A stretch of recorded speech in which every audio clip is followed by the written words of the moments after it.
Hola, me llamo Rocío Vega Morales y voy a hacer la tercera tarea de la DECA. Vamos a hablar del epílogo 6 al 35 y voy a empezar hablando sobre la revelación de Dios. Vale, la revelación de Dios, que es cuando Él se manifiesta, ¿vale? Es la forma de Él manifestarse. Dios se manifiesta porque quiere explicarnos el por qué ha creado todo, ¿vale? El ser humano puede comprender o llegar a entender esto porque es semejante a Dios. Pero, por ejemplo, en el caso de los animales y de las plantas, pues ellos no pueden porque no tienen inteligencia, no son tan semejantes a Él como nosotros. Luego también me gustaría tocar el siguiente punto, que sería la transmisión de la divina revelación. Todo esto comienza desde el depósito de la fe, ¿vale? El depósito de la fe, ¿de dónde viene? De los apóstoles directos a la iglesia. ¿Quiénes son los que interpretan la fe? Pues el magisterio de la iglesia, ¿vale? El pueblo de Dios, con la fe sostenida por el Espíritu Santo y guiada por el magisterio de la iglesia, recogen la revelación divina, es decir, asumen la revelación divina, la comprenden y luego la aplican, ¿vale? Después me gustaría decir también que hay una estrecha relación entre la escritura, la tradición y el magisterio. Estas tres cosas juntas contribuyen a la salvación, ¿vale? Y ninguna de estas tres puede existir si una de ellas no está, ¿vale? Por lo tanto, por eso están tan relacionadas las unas con las otras. Luego me gustaría tocar el siguiente punto, que sería la Sagrada Escritura, ¿vale? Con respecto a la Sagrada Escritura, ¿qué decir? Pues que proporciona el apoyo y el vigor a la Iglesia, ¿vale? Porque, claro, todo lo que ponga en la Sagrada Escritura es lo que ejercita la Iglesia. ¿Por qué decimos que la Sagrada Escritura nos enseña la verdad? Porque el autor es Dios, y obviamente Dios, al ser su autor, eso tiene que ser verdad. Vale, luego también me gustaría hablar sobre el Antiguo Testamento y el Nuevo Testamento. El Antiguo Testamento, digamos que es la verdadera palabra de Dios, y el Nuevo Testamento, la verdadera palabra de Dios porque realmente ha sido Él el que lo ha hecho, y el Nuevo Testamento sería la verdad definitiva de la revelación divina, ¿vale? Es como una interpretación nueva, por así decirlo, entre comillas. Digamos que en el Nuevo Testamento el centro es Jesucristo, acompañado de sus 4 evangelios, que son Mateo, Marcos, Lucas y Juan. Y el Antiguo Testamento, perdón, el Antiguo Testamento, digamos que prepara a el Nuevo, y el Nuevo da el cumplimiento al Antiguo. Es lo que he dicho un poco antes, como que se necesitan el uno al otro, ¿sabes? Porque necesitan del uno algunas cosas y del otro otras cosas, entonces como que se complementan entre sí. Luego me gustaría hablar también sobre la respuesta del hombre a Dios, ¿vale? El hombre responde a la revelación de Dios con la obediencia de la fe.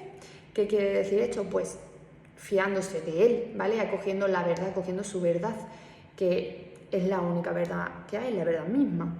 Entonces, por ejemplo, en la Sagrada Escritura, los principales modelos de obediencia con la fe son Abraham y la Virgen María. Y Abraham, porque tuvo fe en Dios y fue padre de todos los creyentes. Y la Virgen María, porque ella siempre expresaba como que hágase su voluntad, ¿sabes? En plan, hágase en mí según tu palabra. Como que era total dedicación a Dios, total devoción a Dios.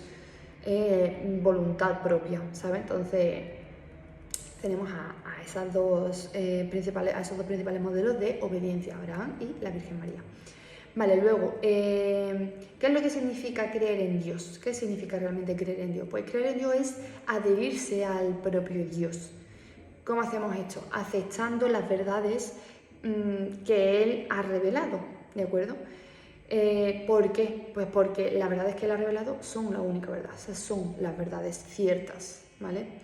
Entonces, hay algunas características de la fe que me gustaría también pincelar por aquí un poquillo así rápido, y es que la fe es un acto humano, es decir, que es de inteligencia, ya lo habíamos dicho al principio del vídeo, que gracias a la fe se siente la verdad divina, y que la fe es cierta porque es palabra de Dios y está en continuo crecimiento, ¿de acuerdo? ¿Hay contradicción entre la fe y la ciencia? Muchas preguntas sobre esto. La verdad que es un tema muy interesante que a mí me llama mucho la atención, y no puede haber contradicción entre ambas. ¿Por qué? Porque las dos tienen su origen en Dios, y como Dios es todo, por lo tanto no puede haber controversia entre la fe y la ciencia, porque ambas cosas la ha creado el mismo Dios, por lo tanto es totalmente imposible. Luego, pues hablando un poco sobre el punto 4.2 de creemos, pues me gustaría decir que la fe es un acto personal, ¿vale? ¿Por qué? Porque es una respuesta libre de cada hombre, ¿vale? Dios se la revela y ya el hombre es el que decide cómo tratarla y cómo hacerla, por lo tanto por eso es algo personal. La Iglesia es madre y maestra, siempre se ha dicho eso. Vaya, yo siempre lo escucho. Y bueno, también me gustaría decir, porque también aparte de ser un acto personal, es un acto, es un acto eclesial, madre mía que no me sale la palabra, pero porque la iglesia es la que cree en ella, ¿vale? Entonces con la iglesia y el Espíritu Santo se alimenta la fe de todos, ¿vale? Luego me gustaría hablar un poco sobre las fórmulas de la fe, ¿vale? Que son muy importantes porque nos permiten expresar, asimilar, celebrar, compartir con los demás las verdades de la fe. Con respecto al siguiente punto, el credo, ¿vale? En el 5.1 me gustaría decir pues, que los símbolos de la fe son, bueno, también se le llaman las profesiones de fe o los credos, son las fórmulas articuladas con las que la Iglesia expresa la fe y ha transmitido de un lenguaje común para los fieles. Es decir, pues es digamos, la forma en la que la Iglesia ha podido coger el Antiguo Testamento y el Nuevo Testamento, unirlo y explicárselo a las personas de una manera un poco más fácil, para que pueda llegar a todo el mundo y no tengas que ser una persona demasiado culta como para poder comprender todo. Luego los símbolos de la fe más antiguos son los bautismales, ¿vale? ¿Por qué? Pues porque el bautismo se administra en nombre del Padre, del Hijo y del Espíritu Santo. Y los símbolos de la fe más importantes es el símbolo de los apóstoles, ¿vale? Y el símbolo niceno-constantinopolitano. Y bueno, pues hasta aquí el vídeo de hoy, espero que os haya gustado y nos vemos en el próximo. Besito, chao.